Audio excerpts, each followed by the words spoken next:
Hello bachcho, let's see the question. The question says G77 can be seen as a reaction to the activities of Bretton Woods twins. Explain the statement with 5 arguments. Question में हमसे बोल रहा है बच्चों G77 को ब्रूटोन Woods twins की गतिविधियों की प्रतिक्रिया के रूप में देखा जा सकता है। इस कथन को 5 तर्कों के साथ स्पष्ट कीजिए। की concept of this question is G70 group of 77 G77 loose alliance of developing countries established on June 15 1964। 77 का समूह था बच्चों जो G77 वो 15 जून 1964 को स्थापित विकासशील देशों का एक ढीला गठबंधन था। The Bretton Woods twins, the International Monetary Fund and the World Bank were dominated by the former colonial powers. As a result, most developing countries did not benefit from the fast growth that the Western economic experience in the 1950s and 1960s, so they organized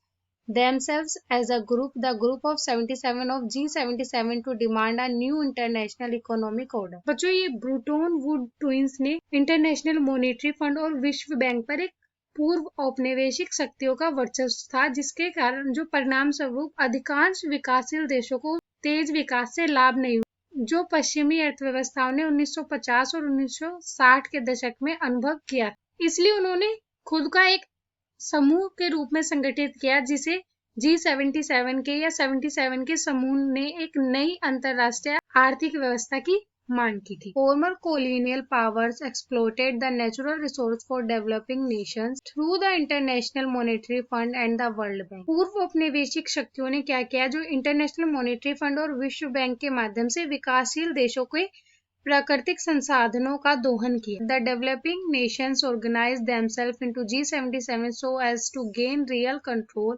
over then natural resource. उन्होंने क्या किया, जो प्राकृतिक संसाधनों पर वास्तविक नियंत्रण हासिल करने के लिए विकासशील राष्ट्रों ने खुद को G77 में संगठित किया। They wanted to get more development assistance and fair prices to raw materials. कच्चे माल के लिए अधिक विकास सहायता और उचित मूल्य प्राप्त करना चाहते थे। They also wanted a better opportunity for their manufactured good in the markets of developed nation. वे विकसित देशों के बाजारों में अपने निर्मित माल के लिए एक बेहतर अवसर भी चाहते थे।